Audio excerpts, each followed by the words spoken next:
Welcome.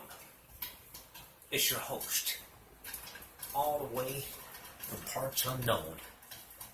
Tonight is a new series. Me llamo, te llamo Guillermo. Tonight's series is called Discover the Whatchamacallit, where we will take you around the entire Whatchamacallit and find stuff that has not been discovered yet and discover it. Then I will share it with you, the world. That's my mission. I find it and I share it with you. And I have actually found one undiscovered discovery that I discovered that I'm going to share with you guys tonight. It's revolutionized my life. I mean, when I found it, I was actually in the middle of nowhere. I'm like exploring stuff. And I'm in a cornfield of all places, dude. And something catches my eye. I look down. What's that? And it's glimmering. At first, it looks like a bunch of little bitty gold rocks. But it wasn't. I picked them up, and there's about 80 of them. I held them in my hand. They were so tiny. I was like, what are these? What are them? So I took them back to my Discovery Center and actually did some research. And actually, they've never, ever has been discovered until now. And tonight, I'm going to share that with you. Are you ready for this?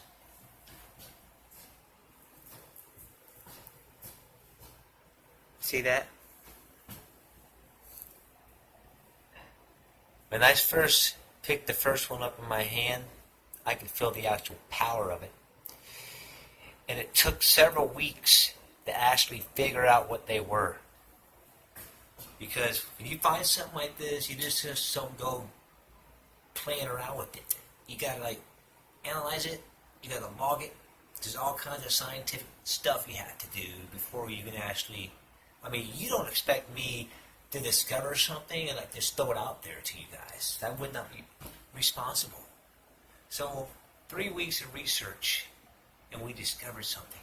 And it didn't come by the scientific research. It came in a dream. I had this dream. I was actually walking across 400 feet of coal, lava, burning at some type of want to get better competition type deal where you walk across it and you're a better person. They don't say why, but I signed up for it in my dream. I'm like halfway across, and I start panicking because it's burning. And I feel the jiggling in my pocket. I reach down inside, and I'm holding all of them up, and one of them falls through my fingers through the air in slow motion. And it actually hits the lava fire that I was standing on. And within seconds, pop, this magical, I call them corn pops, flying through the air. I'm like, wow. Look. Lands in my mouth. Oh, I fell in love at that moment. I knew corn pop was going to change the world. I took that concept and we started with fire and we broke it down and figured that if we actually put it in some type of hot substance like maybe lava and fire, oil. I came up with the idea of putting it in oil. So we actually put it in oil. And you know what happened? Oh, check this out.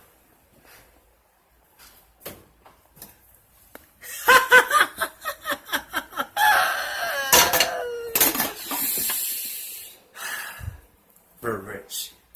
That stuff is so good. When you eat it, it makes you go wow. So what I've done is I've actually DNA'd it, modified it, and starched it up and made more. So now I have, look, countless of it. Now what I'm going to do, because I care about you, I'm going to mass market it, and I'm going to send it out to stores everywhere for free. Corn pop will be cut. What? No, dude, not popcorn. What kind of name is popcorn? Corn pop. 'Cause it pops, it looks like corn, but I call the thing golden nuggets because it pops up in the air and it pops. Dude, what? Popcorn. Been invented already. Bull popcorn! Oh, you know what? Hold on 1 minute, dude. I'm going to Google it up. Don't move!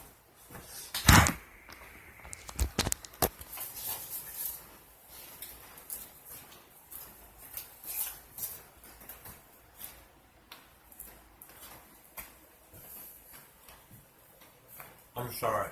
Alright? You're right. Popcorn has been invented. I didn't know. But when I carefully researched it, it wasn't actually invented. It was discovered thousands of years ago in bat caves. Yeah, that's what I said. Bat caves. Are you sure? Yeah. And if you do more research, you'll discover that popcorn goes all the way back 4,000 some odd years. But more importantly, if you look at the Depression, nobody had jobs, nobody had money, nobody had crops, but they had corn. And they would pop popcorn and put it in little 5-10 cent bags, and that's how their families would sustain themselves, with popcorn, dude. Right now, we could popcorn. Everyone knows what popcorn is, and there's so many different kinds of popcorn. There's different many ways you can eat popcorn.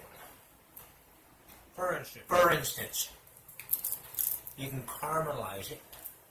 You can put salt on it, or no salt. You can cook it in any oil you want. In fact, if you want, you can eat it raw. Delicious. I don't judge you how you eat your popcorn. You know, you can even make love to your popcorn. Trust me, I've done it. In fact, my date tonight, let's just say I've got 4 tubs of popcorn. But that's a different video. One other thing I want you to know. I've learned a valuable lesson that I'm going to share with you right now. That lesson is, you know what popcorn means metaphorically to us? Metaphorically to us? Metaphorically to us? I'll tell you what it means. Is I now want to look at me as the concept of popcorn. Because popcorn goes back forever. I want to be remembered forever. As long as forever might be. And I want my kernels that are popped to go out to you and the world one at a time, and I want to eat your kernels. Popped. And even if they come unpopped, I'll eat them. The reason is because inside us is infinite supply of popcorn. It don't matter how you like it, how it comes out, it doesn't really care.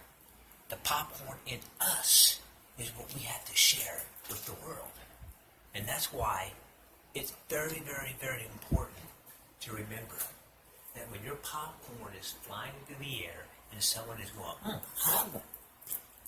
delicious, and you're eating their popcorn, pretty soon the popcorn that comes out is an organic popcorn that's both of you together, or all 3 of you together. You never know. But the point is share your popcorn with the world. One kernel, one pop at a time. Boop. Let them know that you care about them and they care about you because you're eating and sharing each other's popcorn.